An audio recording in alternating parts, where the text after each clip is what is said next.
تو اس جنگ کو شروع کرنے والا اسرائیل، اور اس کے بعد اگر ہم ایزیوم کر لیں کہ مذاکرات کامیاب بھی ہو جاتے ہیں اور ان کے نتیجے میں ایک امن معاہدہ بھی جو ہے وہ بھی جی طے پا جاتا ہے، تو اسرائیل ایز اے اسپوائلر اپنا رول ادا کرتا رہے گا. وہ معاہدہ بھی ایک بڑے فرجائل اس کا بنیاد ہوگی، جی جی کیونکہ اسرائیل کی جو گریٹر اسرائیل کا پلان ہے زائنسٹ لابی کا، جس کے لیے ان کو تمام دنیا سے اپنے ہم خیال لوگوں سے فنڈنگ اور سپورٹ حاصل ہے، وہ تو اسرائیل نے اور زائنسٹ نے کبھی ابینڈن نہیں کیا.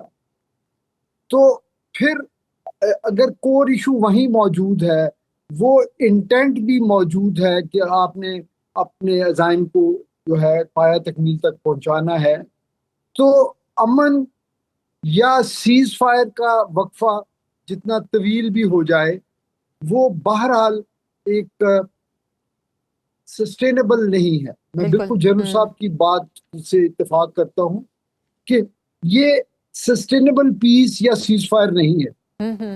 ایران نے ایک ٹیمپرری سیز فائر کے بجائے ایک کمپریہنسو اسٹیبل سیز فائر مانگا ہے، جس کو وہ کہتے ہیں کہ جو ایکسس آف ریزسٹنس جن کو وہ کہتے ہیں، جس میں سیریا، لیبنان، ہوتیز شامل ہیں، ان کے لیے بھی امن ہو. ایران جن کو اپنے ایسٹ سمجھتا ہے، اسرائیل اور زائنسٹ اور امریکنز اس کو اس کے پراکسیز کہتے ہیں. جی تو ایران اپنی اس ریڈ لائن سے کبھی دستبردار نہیں ہوگا، اور امریکہ کے لیے یہ پاسبل نہیں ہے کہ وہ جو اس وقت آربیٹریشن میں ہے یا مذاکرات کی خواہش بھی انہوں نے کی، سیز فائر بھی انہوں نے کیا اور اب تک چل رہا ہے، انہوں نے ابھی تک وہ دستبردار نہیں ہوئے اپنے اس کوششوں سے جو پاکستان کے توسط سے ہو رہی ہیں امن کے لیے. لیکن امریکہ کے پاس ایسا کوئی لیوریج نہیں ہے کہ وہ کسی ڈیفائنڈ پیریڈ کے لیے بھی اسرائیل کو اس بات پہ آمادہ کرے کہ وہ سیز فائر کو یا امن کو سیبوٹاج نہیں کرے گا. جہاں تک گارنٹرز کی بات ہے، اگرچہ دنیا تیزی سے ملٹی پولیرٹی کی طرف جا رہی ہے، اس جنگ نے امریکہ کا سول سپر پاور امیج جو ہے اس کو بڑی تیزی سے اروڈ کیا ہے، لیکن میں یہ سمجھتا ہوں کہ ابھی بھی چائنا اور رشیا ابھی وہ رول ایزیوم کرنے کے لیے تیار نہیں. جی بالکل. چائنا ڈیفینیٹلی اکنامکلی تیار ہے، لیکن ملٹریلی ایک اچھا پوٹینشل ہوتے ہوئے بھی وہ امریکہ کو ڈائریکٹلی کنفرنٹ کرنے کی ان میں ابھی کوئی ایسی انڈیکیشن نہیں ہے. وہ ابھی بھی اکنامکس کو ہی پرائرٹی دے رہے ہیں اپنی فارن پالیسی میں. تو اس لیے ان حالات میں میں نہیں سمجھتا کہ اس پورے معاملے کا کوئی شارٹ ٹو مڈ ٹرم کوئی سسٹینیبل حل یقیناً ہوگا. آپ نے بہت اہم بات کی ہے کہ چائنا پوری طرح، ظاہر سی بات ہے، اس جنگ میں آن گراؤنڈ جو ہے ہم کہیں کہ وہ اس میں شامل نہیں ہونا چاہ رہا. ابھی تک وہ زیادہ تر اپنی اکانومی پہ فوکس کیے ہوا ہے. جنرل صاحب، ایران سے معاہدے کے لیے ٹرمپ تیسری بار گول پوسٹ تبدیل کر چکے ہیں اور تہران سے مزید سخت شرائط کا مطالبہ بھی کر رہے ہیں. کس قسم کی یہ شرائط ہیں جو کہ ہر بار بدل جاتی ہیں، ہر بار مزید سخت ہو جاتی ہیں؟ کچھ اگر آپ کو ان نئی شرائط کے بارے میں پتہ ہے تو بتائیے گا. دیکھیے، نئے شرائط کے بارے میں ڈیٹیل تو ابھی تک سامنے نہیں آئی ہے، لیکن جو مجھے اندازہ ہے وہ یہی ہے. نمبر 1 کہ جو فسائل مٹیریل ہے اس کو، اور جو نمبر 2 اسٹریٹ آف ہارمز پہ کنٹرول ہے اس کو، اور نمبر 3 جو ان کی میزائل ٹیکنالوجی ہے جس قسم کے بھی ہے، جہاں پر بھی اس کو ختم کیا جائے. کم از کم یہ 3-4 چیزیں جو گردش کر رہی ہیں. لیکن دیکھیے، یہ سب کچھ شرائط صرف ایک دکھاوا ہے. یہ دکھاوا ہے. یہ شرائط اس لیے نہیں کہ ایران مان لے. اگر یہ بات ہوتی تو ٹرمپ صاحب اپنے پہلے دور میں اس معاہدے کو ختم ہی نہ کرتے، بلکہ اس معاہدے سے آگے چلتے تو شاید حالات اور ڈیفرنٹ ہوتے یہاں پر. لیکن تو انٹینٹ اور ڈفرینٹ ہے نا، یہ بالکل ٹوٹلی ڈفرینٹ انٹینٹ ہے ان کا. اور میں تو بار بار یہ کہہ بھی چکا ہوں اور پھر میں دہرانے کو تیار ہوں کہ ایران ٹارگٹ نہیں ہے ان کا.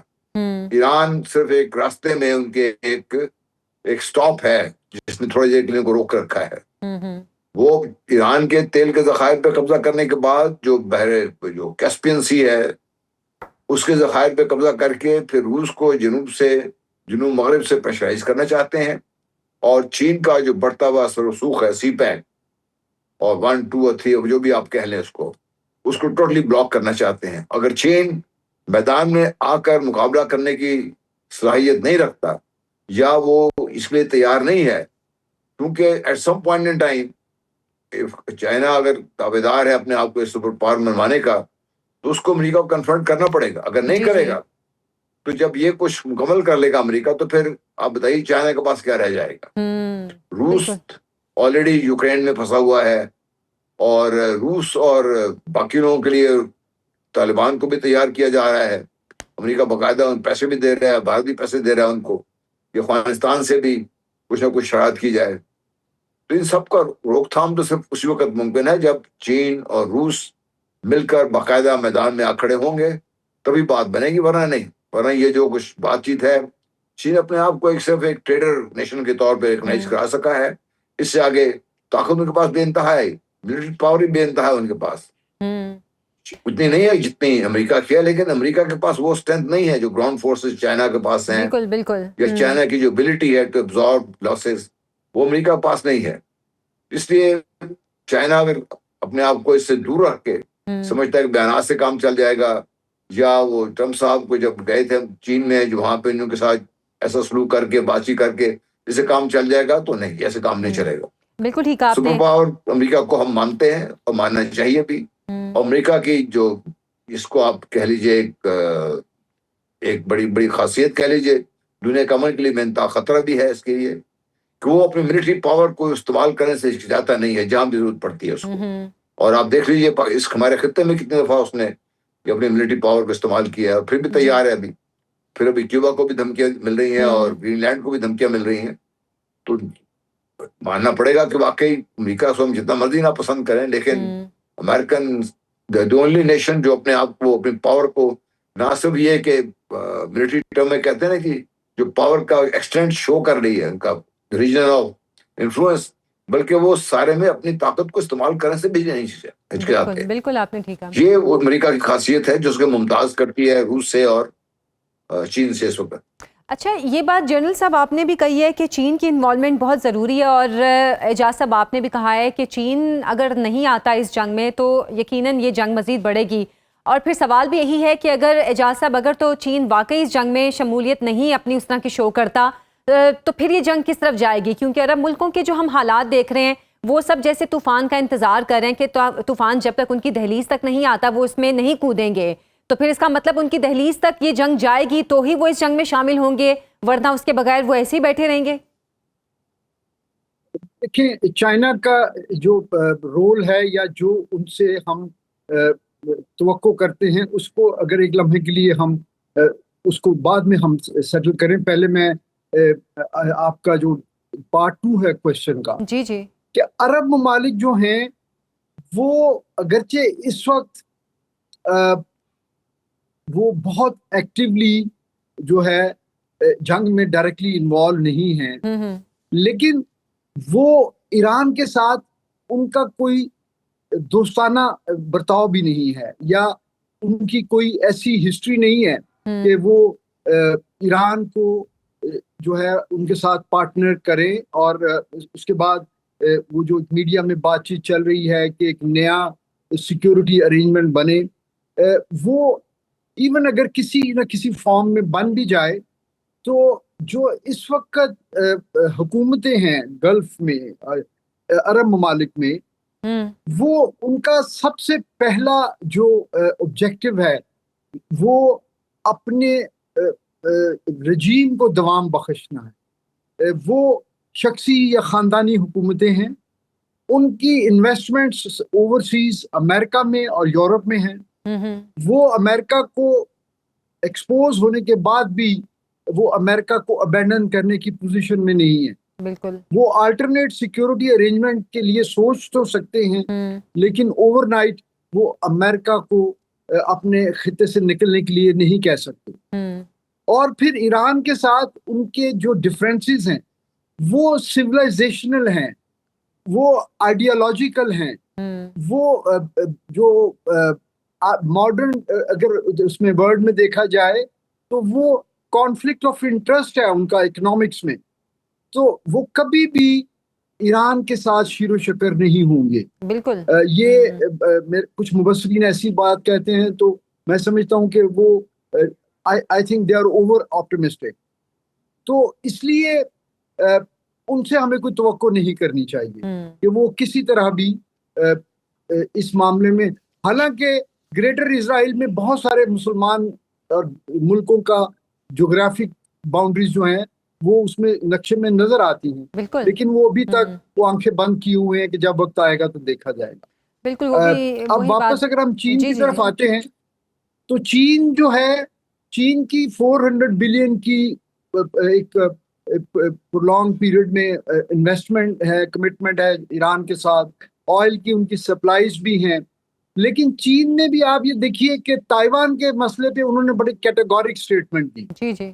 لیکن ایران کے مسئلے پہ جو انہوں نے 4 نکاتی ایک پالیسی سٹیٹمنٹ دی وہ بڑی جنیرک تھی کہ جی تمام ملکوں کے سوورینٹی کا جو ہے گارنٹی ہونی چاہیے, انٹرنیشنل لا کی پاسداری ہونی چاہیے, ہر ملک کے اپنے لیے سیکیورٹی اور اکنامک اپرچونٹی کو پرسو کرنے کی اجازت ہونی چاہیے, اور خطے میں لوگوں کو جو ہے پیسفل کو ایگزسٹنس کی پالیسی اپنانا چاہیے. تو یہ تو بڑی جنرلائزڈ اور جنیرک سٹیٹمنٹس ہیں. یہ تو سارا اقوام متحدہ کا چارٹر بھی یہی کہتا ہے. لیکن کیا امریکہ امریکن وہ تو امریکن لا کو نہیں مانا پریزیڈنٹ ٹرمپ نے, چاہے جائے کہ ہم بات کریں کہ وہ انٹرنیشنل لا یا یونائٹڈ نیشن کی جو ایسپائریشنز ہیں انہوں نے تو ڈی فیکٹو یونائٹڈ نیشن کو سیٹ اسائڈ کر دیا ہے. جو بورڈ آف پیس بنا ہے اس کی ٹی او آرز کیا ہیں یا اس کی ضرورت کیا تھی اقوام متحدہ سیکیورٹی کونسل کے ہوتے ہوئے, جس کے پاس یہ اتھارٹی بھی ہے کہ وہ اپنی اگر اس کو ویٹو نہ کوئی کرے تو اپنی ریزولوشن کے ذریعے وہ غزہ میں جینوسائیڈ کو بچا سکتا ہے. لیکن اس کی موجودگی میں امریکہ نے کیوں بورڈ آف پیس اور اس تمام تر جنگ میں بلکہ اس سے پہلے کی جنگوں میں بھی اقوام متحدہ کے کردار پر بہت سوال اٹھ رہے ہیں. بہت بہت شکریہ ایئر وائس مارشل ریٹائرڈ اعجاز صاحب ہمارے ساتھ موجود تھے, اور جنرل ریٹائرڈ غلام مصطفیٰ صاحب آپ دونوں کے وقت. ایک بریک سے واپس آئیں گے, ہمارے ساتھ رہیے. Welcome back. ناظرین, افغان وزیر دفاع نے روس سے دفاعی نظام خریدنے کا دعویٰ کرتے ہوئے پاکستان کو دھمکی دی ہے کہ آئندہ افغان رجیم پر حملے کی جرت نہ کرے. پاکستان اور افغانستان کے کشیدہ حالات کی تاریخ یوں تو 8 دہائیوں پر محیط ہے, لیکن حالیہ برسوں میں پاکستان میں دہشت گردی کے ڈانڈے جب افغانستان سے ملنے لگے تو پاکستان کو سخت رد عمل دینے پر مجبور ہونا پڑا. یوں پاک افواج کو افغان رجیم میں دہشت گرد کیمپس کو نشانہ بنانا پڑا, اور 2026 کی پہلی سہ ماہی میں دہشت گردی کے واقعات میں 18% کمی نوٹ کی گئی. وہیں افغانستان سے منقطع تعلقات نے دونوں جانب تجارتی سرگرمیوں کو بھی متاثر کیا. پاکستان میں دہشت گردی کے خاتمے کا مستقل حل کیا ہے, اور انڈیا کی بندوق کی گولی بننے والی طالبان رجیم میں پاک افغان تعلقات کی بحالی کا امکان کیا ہے, اس پر بات کریں گے. افغان ماہر امور احسان اللہ ٹیپو صاحب ہمارے ساتھ موجود ہیں. احسان اللہ صاحب, بہت شکریہ آپ کے وقت کا. افغانستان نے روس سے دفاعی نظام خریدنے کا دعویٰ کیا ہے. آپ سے جاننا چاہوں گی کہ روس اور افغانستان کے درمیان یہ محض ایک دفاعی سودا ہے یا دفاعی معاہدہ, اور اس کی نوعیت کیا ہے؟ ہاں بالکل, روس اور افغانستان کے بیچ میں, اور خاص کر جو افغان طالبان کی حکومت ہے, تو روس یعنی پہلا ملک ہے جس نے آفیشلی ریکگنائز کیا افغان طالبان کی گورنمنٹ کو, اور ابھی تک واحد ہی ملک ہے. تو ابھی یہ جو انٹرنیشنل فورم ماسکو میں, تو وہاں پہ جو افغان وزیر دفاع ہے ملا یعقوب, وہ بھی وہاں پہ گئے تھے. اور اس سے پہلے بھی افغان طالبان کی کوشش تھی کہ کسی نہ کسی طریقے سے, خاص کر یہ جو ایئر ڈیفینس سسٹم ہے جس میں مین جو ان کا وہ ہوتا ہے انٹرسٹ, وہ ریڈار سسٹم, کہ وہ ہم ایکوائر کر سکیں. اور ملا یعقوب جو ہے اس سے پہلے بھی یعنی 2022 میں بھی 23 میں بھی ان کے بیانات موجود ہیں کہ وہاں پہ بھی یعنی وہ بار بار یہ کہہ رہے ہوتے ہیں کہ افغان جو ایئر سپیس ہے وہ سیکیور نہیں ہے. وہاں پہ ابھی بھی ڈرونز جو ہیں وہ یعنی کابل تک وہ ہمیں نظر آتے ہیں. تو ہم کوشش کر رہے ہیں کہ کوئی ایسا یعنی ایکوپمنٹ وغیرہ ایکوائر کر لیں تاکہ اس کا کوئی توڑ نکالا جا سکے. تو یہ ان کا پورا وہ تھا. اور افغان طالبان جو ہے وہ اس وقت یعنی کامیاب رہے ہیں کہ انہوں نے جو ایک معاہدہ کیا ہے جس کو ملا یعقوب خود کہہ رہے ہیں کہ یہ کوئی دفاعی معاہدہ نہیں بلکہ اس میں یعنی جو افغانستان کے پاس جو اسلحہ ہے ریشن میڈ تو ان کی دیکھ بھال کے لیے ہم نے یہ معاہدہ کیا ہے. اچھا تو وہ ہے یعنی کافی تعداد میں. اب افغانستان جو حکومت ہے یا ان کی جو وزارت دفاع ہے ان کے پاس یعنی ایک بڑا شیئر جو ہے وہ ریشن میڈ ویپنز کا ہے اور دوسرا جو ہے وہ امریکن جو اسلحہ ہے. جی جی تو ان کے لیے انہوں نے یہ معاہدہ کیا ہے. لیکن انہوں نے جب کابل ایئرپورٹ پہ ماسکو سے واپسی پہ انہوں نے جب میڈیا سے بات کی تو وہاں پہ انہوں نے باقاعدہ پاکستان کا نام لیا. حالانکہ پاکستان نے ابھی تک یہ جو معاہدہ ہوا ہے اس پہ کوئی آفیشیل یعنی ہم نے کوئی بیان نہیں دیکھا پاکستانی وزارت خارجہ کی جانب سے یا وزارت دفاع کی جانب سے. لیکن پھر بھی ملا یعقوب نے باقاعدہ پاکستان کا نام لیا اور یہ انڈیکیشن دینے کی کوشش کی کہ یہ جو معاہدہ ہے تو یہ فیوچر میں اگر پاکستان کا یعنی دوبارہ کوئی حملے کرتا ہے افغانستان میں تو اس کا مطلب ہم احسان اللہ صاحب یہ سمجھیں کہ افغانستان کو ایک بیک اپ مل گیا ہے رشیا کی صورت میں یا رشیا سے جو معاہدہ ہو رہا ہے اس صورت میں افغانستان اس چیز میں خود کو ایک کمفرٹ زون میں سمجھ رہا ہے کہ اگر تو اب پاکستان کے ساتھ ان کی جنگ ہوتی ہے تو رشیا ان کے ساتھ ہوگا. میرے خیال میں ملا یعقوب نے جب پاکستان کا نام لیا تو میری جو اپنی اسیسمنٹ ہے جتنا میں اس ایشو کو سمجھتا ہوں تو وہ ان کا ایک اسٹریٹجک ڈپلومیٹک بلنڈر تھا. یعنی پاکستان جو تھا اس حوالے سے ابھی تک خاموش تھا وہ یعنی خاص کر رشیا کی وجہ سے کہ اب یہ دو ممالک کے بیچ میں ایک معاہدہ ہے. لیکن ابھی خود افغان وزارت جو وزیر دفاع انہوں نے ایک موقع فراہم کیا پاکستان کو کہ پاکستان بھی اپنے جو کنسرنز ہے اس حوالے سے وہ جو روسی حکومت ہے ان کے ساتھ وہ باقاعدہ اس کو ریز وہ کر سکتا ہے. تو میرے خیال میں کہ یہ ایک اسٹریٹجک بلنڈر ہے ملا یعقوب کی جانب سے. کچھ لوگوں سے میری بات بھی ہوئی افغانستان میں تو وہ بھی یہ کہہ رہے ہیں کہ پاکستان کو مینشن کرنے کی کوئی ضرورت نہیں تھی. حالانکہ اسی پوری جو یعنی میڈیا ٹاک جو انہوں نے کی تو پہلے جو انہوں نے بات شروع کی تو انہوں نے کہا کہ یہ کسی ملک کے خلاف معاہدہ نہیں ہے یہ ہمارے اپنے انٹرنل یعنی دفاع کے لیے ہے. لیکن آخر میں انہوں نے جب ان سے پوچھا جاتا ہے پاکستان کے والے سے تو وہ باقاعدہ پاکستان کا نام لیتا ہے اور ایک طرح سے تھریٹن کرنے کی کوشش کرتا ہے. تو یہ یعنی ایک ہے وہاں پہ ایک سوچ کہ ابھی تک جو افغان طالبان کے سینئر آفیشلز ہیں وہ خود کو ابھی تک انسرجنٹ لیڈر یعنی وہ جس طرح وہ امریکہ کے خلاف لڑ رہے تھے انسرجنسی کے طور پہ تو وہ ابھی تک ریئلائز نہیں کر پا رہے کہ وہ حکومت میں آئے ان کو اور رسپانسبل ہونا پڑے گا. باقی یہ جو ایئر ڈیفنس سسٹم ہے ان کا ہم نے ابھی اپنے حالیہ اس میں بھی دیکھا ہے کہ پاکستان انڈیا کی جو جنگ ہوئی تو وہاں پہ انڈیا کا جو ڈیفنس سسٹم ہے ایئر ڈیفنس سسٹم وہ کولیپس کر گیا. اور ابھی ایران اور امریکہ اسرائیل جنگ کے بیچ میں بھی ہم نے دیکھا کہ کافی یعنی ایڈوانس امریکن جو ایئر ڈیفنس سسٹم تھا پیٹریاٹ وغیرہ وہ بھی کئی موقعوں پہ یعنی وہ یعنی فیل ہوا. تو میرے خیال میں کہ وہ اگر ایکوائر بھی کر لیں ان کیس پہلے تو مجھے نہیں لگ رہا بالکل کہ جو رشین گورنمنٹ ہے وہ یعنی ایڈوانس قسم کا وہ کوئی ایئر ڈیفنس سسٹم افغانستان یا طالبان کو دے گا. کیونکہ رشیا جو ہے ان کے خود بھی سیریس کنسرنز ہے افغانستان کے حوالے سے. بار بار ان کے بیانات ہم دیکھتے ہیں. میں بھی آپ سے یہی جاننا چاہ رہی تھی احسان اللہ صاحب کہ رشیا کس قسم کا اسلحہ یا دفاعی نظام افغانستان کو دے رہا ہے کہ جس کی بنیاد پر اتنے کانفیڈنس سے انہوں نے پاکستان کا نام لیا اور پاکستان کو دھمکی بھی دی. ایک تو یہ کہ ایک اور چیز یہ سمجھنے کی ضرورت ہے کہ ملا یعقوب جو ہے وہ افغانستان کے وزیر دفاع ہیں. تو جب بھی پاکستان کی جانب سے وہاں پہ حملہ ہوتا ہے تو زیادہ جو کریٹیسزم یعنی تنقید کا سامنا کرنا پڑتا ہے وہ ملا یعقوب کو ہی کرنا پڑتا ہے. لوگ ان سے پوچھنا شروع کرتے ہیں کہ ہمارے وزیر دفاع یا وزارت دفاع کیا کر رہی ہے. تو انہوں نے اس کو ایڈریس کرنے کی ایک کوشش کی ہے جو یعنی ڈومیسٹک جو کراؤڈ ہے آڈینس ہے اور اس میں رشیا کی جانب سے یعنی جس طرح میں نے بات کی کہ ایڈوانس جو سسٹم ہے وہ تو وہ کبھی نہیں وہ دیں گے.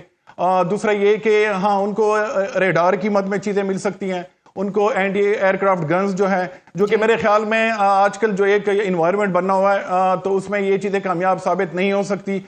دوسرا یہ کہ ملا یعقوب نے خود یہ اس بات کی بھی یعنی وہاں پہ یعنی ایکسپلینیشن دی کہ مین جو فوکس ہے وہ یہ جو رشین میڈ اسلحہ جو ہمارے پاس ہے تو ان کی دیکھ بھال کرنے کے لیے ان میں کچھ جہازوں کا انہوں نے نام لیا جو ہیلی کاپٹرز ہیں ان کا نام لیا کہ ان کی یعنی ریپیئرنگ کے لیے ہم ان کے ساتھ یہ معاہدہ ہم نے کیا ہے. صحیح.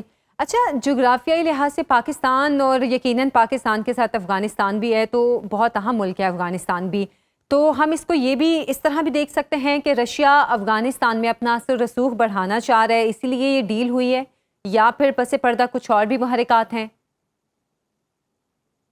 رشیا کا جتنی میری انڈرسٹینڈنگ ہے یا جو کچھ رشین یعنی ڈپلومیٹس ان سے بات ہوتی ہے تو ان کا ایک مین کنسرن یہ ہے کہ افغانستان جو سرزمین ہے یا جو طالبان کی حکومت ہے تو وہاں پہ ایسے ایلیمنٹس ہیں جو رشیا کے لیے فیوچر میں اور ابھی بھی وہ ایک تھریٹ کے طور پہ اس کو وہ دیکھ رہے ہیں، جس میں ان کے سینئر آفیشلز نے کئی موقعوں پہ بیانات دیے ہیں کہ 22,000 سے لے کے 25,000 تک ایسے فورن فائٹرز ہیں افغانستان میں جو کہ پورے ریجن کے لیے خطرہ وہ بن سکتے ہیں۔ تو میرے خیال میں کہ ایک طرح سے کوشش کی گئی ہے رشیا کی جانب سے کہ ان کا جو مین کنسرن ہے داعش خراسان کے حوالے سے کہ افغان طالبان اور رشیا کے بیچ میں کوئی اس طرح کی اسٹریٹجک انڈرسٹینڈنگ ہو کہ یہ والا جو تھریٹ ہے اس کو یعنی فیوچر میں اگر افغان طالبان کو کسی چیز کی ضرورت ہو تو وہ رشیا ڈیفینیٹلی وہ پرووائڈ کرے گا داعش خراسان کی حد تک، یا باقی بھی اس طرح کے گروہ ہو سکتے ہیں۔ ایک اور جماعت ہے وہاں پہ جماعت انصار اللہ، ان کے حوالے سے بھی رشیا کے کنسرنز ہیں۔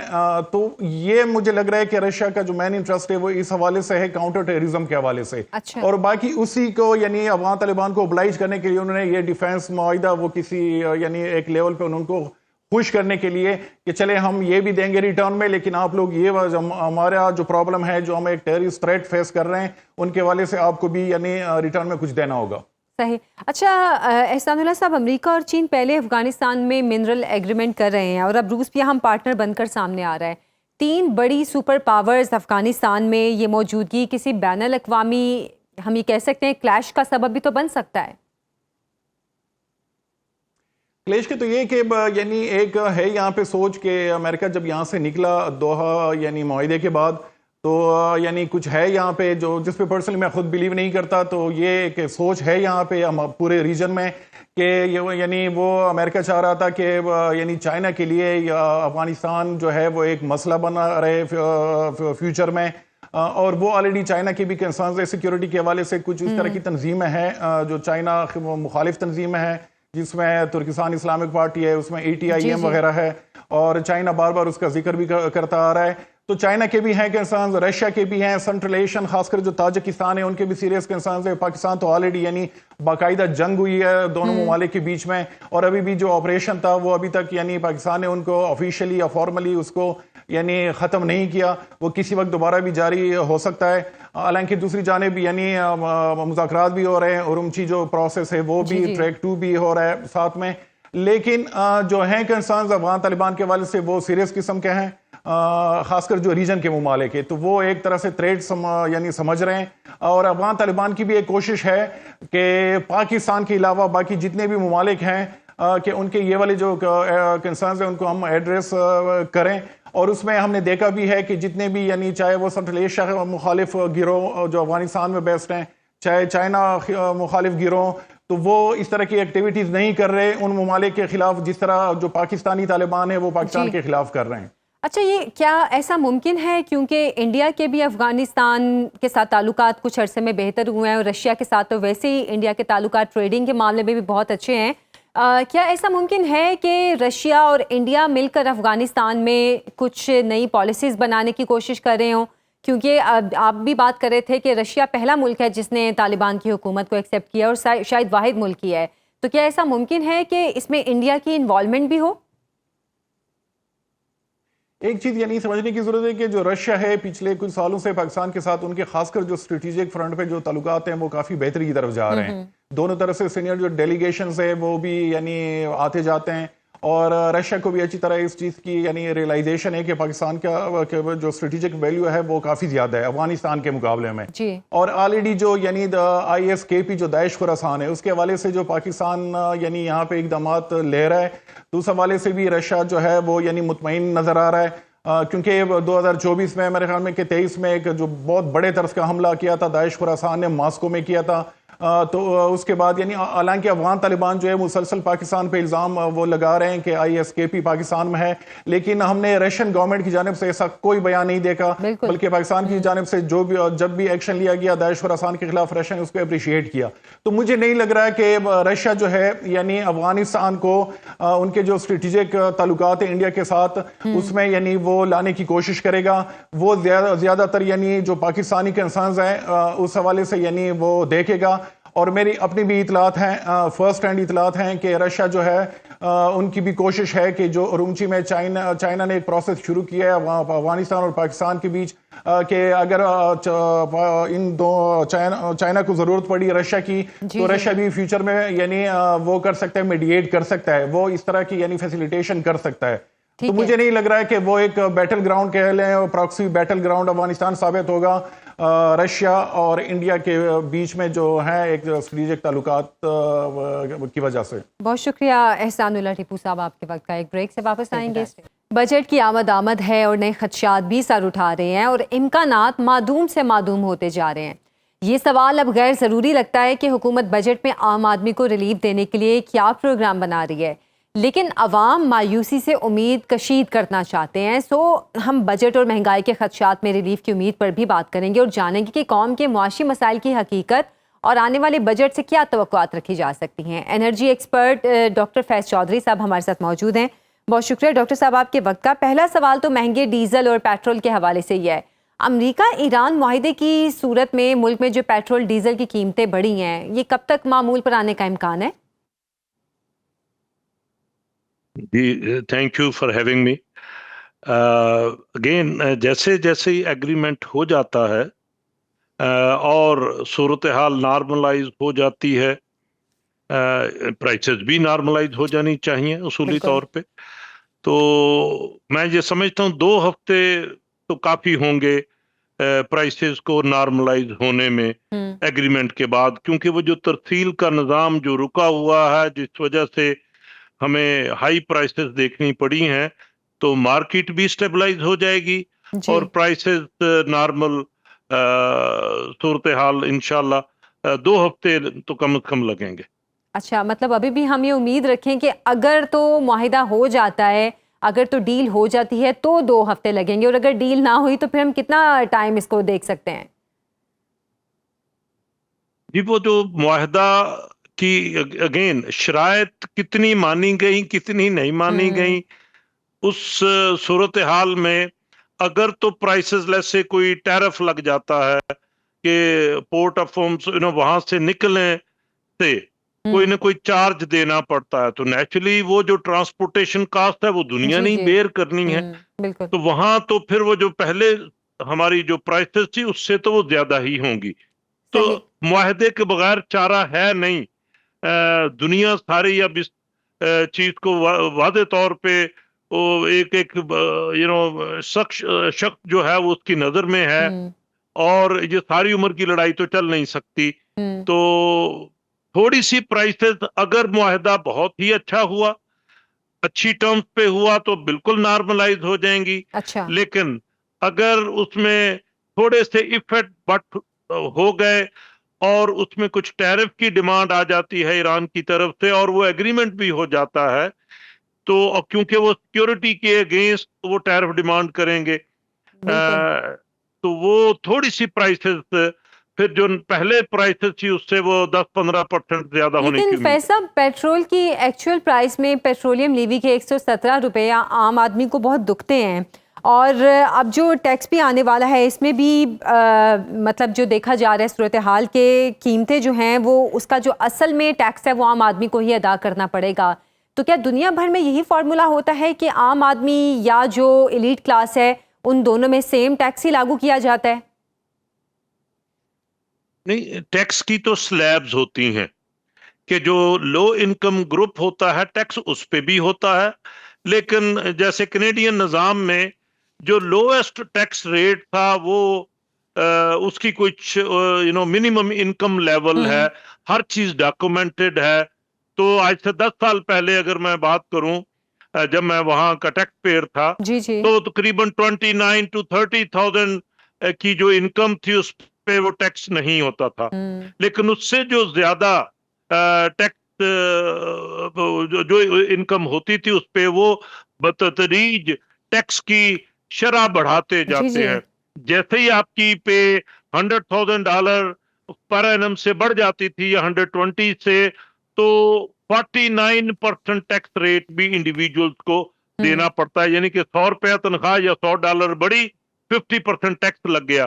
تو یہ